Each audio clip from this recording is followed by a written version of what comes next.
Gjenyon ti Istwa nan Bib la. Li nan premye liv konik yo. Istwa sa apala de yon gason yo terele Jabez. No pa konen ang pil bagay so fan mil ni su janteye. Istwa la gen selman de ti vese. Men de vese sa yo gen yon mesaj espoir ki pisan pou tout moun ki santi yo bloke nan sityasyon yo. Non Jabez la mem te vle di dole o swa chagrin. Man mal te bali non sa paske nesans li te la koz li an pil dole. Imagine ou komanse Lavi wak yon non ki toujou ap rap le soufrans. Sete yon gofado pou te pote chak jo nan Lavi. Nan kilti kote Jabez te viv la, yon non te tre important. Se pat selman yon etiket. Yo te kwe li te forme desten ak karakter yon moun. Ki donk pou yo te rele dole se te tankou si yon nyaj noa tap suivo tu patu. Le moun tap tande non, yo tap panse ak problem ak difikilte. Li te defini pa chagrin nan komansman Lavi. Sa se te identite yo te bali. Li te ka aksepte so sa. Li te ka vivyon ti Lavi, kwe ke dole se tout sa li tap jam kon. Ampil moun nan sityasyon tap tout simpleman bay legend, men Jabez te diferan de frel yo ak moun ki te bo kote liyo. Bibla di no yon bagay tre important su li. Li di, Jabez te gen plison e pa se frel yo. Sa si yon deklarasyon pisan.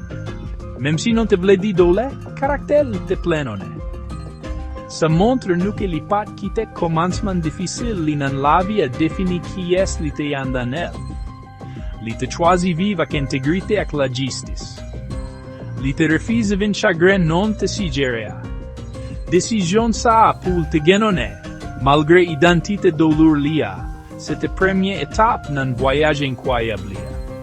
Se te prepare kel pou bagay etonan li te pral fea. Viva kyon tanko Jabez nan yon mon ki bay non ampil importans duete yon batay konstant. Chak fwa yo te prezentel, chak fwa yon moun te relel. Se te yon rappel dule, li te asosye avek liya. Sa se yon sentiman ampil mounan, Ayiti ka kompran. Pafwa, si konstansyo santi yo tanko yon non upa kachape. Saka povrete, mank opotinite, o swa memwa moman difisil yo. Istwa Jabez komanse nan yon kote ki gen gwolit. Yon kote li samble lavni an deja ekri po ou, e se pa yon lavni ki kontan. Men Jabez te gen yon lot plan. Jabez te fe yon bagay radikal. Li te decide li pat vle viv an ba lombraj non lanko. Li pat playen bay fan mil ni blame manman. O liye de sa, li te pran dole lak dezilyo direkteman bay sel moun ki te ka vreman chanje desten Bondye. Li te kriye, bien fo bay Bondye Israel la. Sa pat yon la priye, tranquil, timid. Se te yon deman odasye yon an men yon gason ki te desespere pou yon novo komansman. Li te kwe Bondye te pi gran pase nol, pi gran pase dolel, e pi gran pase lavni tout moun te espere pou liya. Zak sa pou te tunen vin, chuen Bondye se te yon zak gwo lafwa. La priel la te spesifik e li te gen kat pati important. Premierman li te priye. Oh, si o te ka benin tout bon, li patat mande selman yon ti benediksyon. Li tap mande yon benediksyon abundan ki tap debode nan men Bondye. Li te vle bonte Bondye avide nan labil telman ke sa tap lave tras non. Li tap mande plis pase sa li te ka imagine. Li tap mande yon benediksyon ki tap kite pa jen oken dot ke li te soti direkteman nan men Bondye. Sa montre nou ke nou pata dwe pe mande Bondye gwo bagay. Dezyen pati la priel la te. Epi elaji teritual. Sa pat selman sujwen plis te, o swa propriete. Jabez tap mande plis influence, plis responsabilite, ak plis opotinite pou fe yon impak pozitif. Li te vle Lavi vle di yon bagay, plis pase jis dole. Li te vle grandi pilwen pase ti komansman liyo. Li tap mande Bondye pou l'elaji moun li, pou l'bali yon pigwo sen kote pou l'viv yon novo desten beni.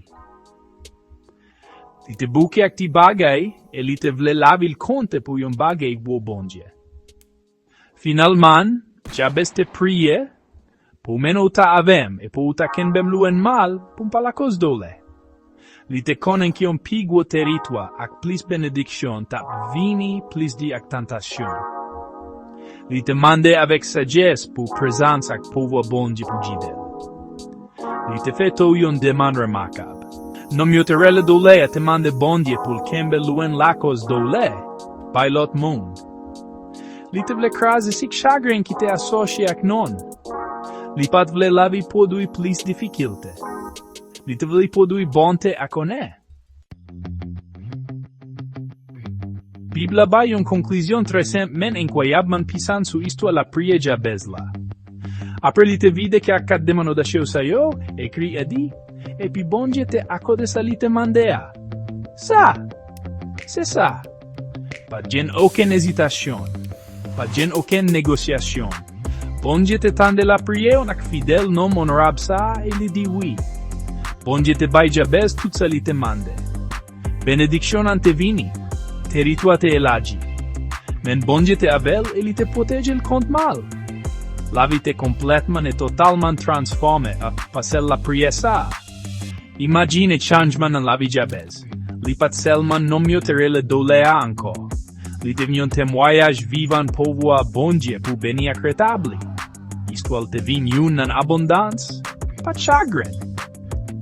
Le moun te wel, yo pat we yon nom ki te defini, pa yon pase dolur anko. Yo te we yon nom kap mash nan fave Bondye. Teritwa elaji li a te vlede, di li te gen plis influence, e li te probableman yon lide nan kominatel. Li te yon sos benediksyon pou lot moun, pa yon sos dule. Lavil te vin yon senbol sa ki karivle, yon moun oze mande Bondye pou yon novo istwa. Reponsanan men Bondye, monter nou yon bagay important su karakter. Bondye renmen beni pitit li yo. Li pa deranje pa demano de sheu nou yo.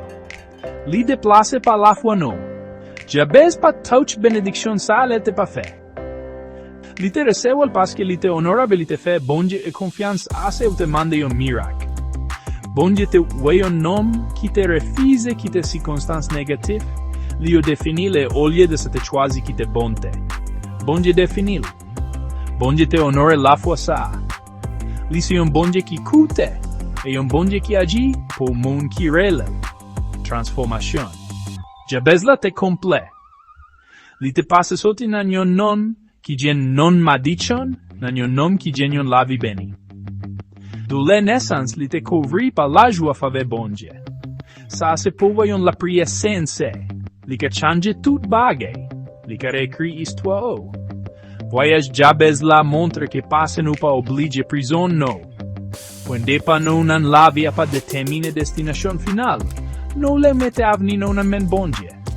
Novo lavi, te yon linye klere, ki te montre tout moun pouwa eto nan Bondye Israel la. Istwa Jabez la kout, men mesaj li e intemporel e plen espoir. Sito pou moun ki fe fas ak gwo defi. Po ampil moun an Ayiti, lavi e kasanti tanko yo ba ou yon non tanko lit oswa difikilte. Li ka semble lavni an deja deside pa povrete en stabilite oswa pet. Li fasil pou santi blok, men jan Jabez do te santi blok pa nonel. Men Istwa yella kriye yon mesaj, pisan si konstanso yo pa jendenye moa. Se Bondye ki jenyen. Ou ka oze mande Bondye pou yon avni diferan. Yon avni ki plen benediksyon yo. La priye Jabez la si yon model pou nou. Li anseye nou pou nou gen odas nan konversasyon nou ak Bondye. Nou ka mande pou benediksyon abondan li sou lavi nou. Fanmi nou, ak nasyon nou. Nou ka mandel pou lelaji teritwa nou, pa selman pou riches, men pou plis opotinite pou fe sa ki bien, pou ede kominote nou yo, ak pou itilize talan nou pou yon pi gwo objektif. Nou ka priye pou menel taso nou, gide pa nou e banu sagesse. Epi tre important, nou ka mandel pou kenbe nou luen mal. Pou nan lit nou yo, nou pa la kos plis dule bay lot moun men pito pote gerizon ak espoir. Sa ki fe Istwa sa a telman pisan se ke Jabez te yon nom modine. Li pat yon wa, yon profet, oswa yon jerye pi popile. Li te gjis yon nom ki te mansyone nan yon lis long non. Sa vle di la priye la pa selman pou moun espesyal. Li se pou tout moun. Li se pou man kap lit pou nouri pitit li yo. Li se pou jen moun ki pa we oken avni.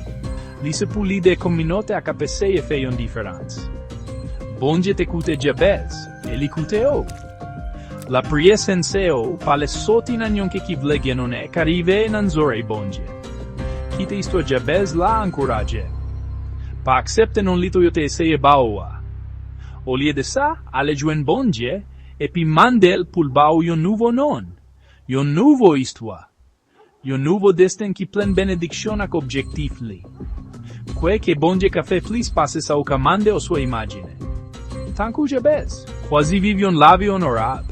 Epi ensuite avec audace mande Bondye pou l'beni, el agi influence ou pou bien, kideu, epi protejeu.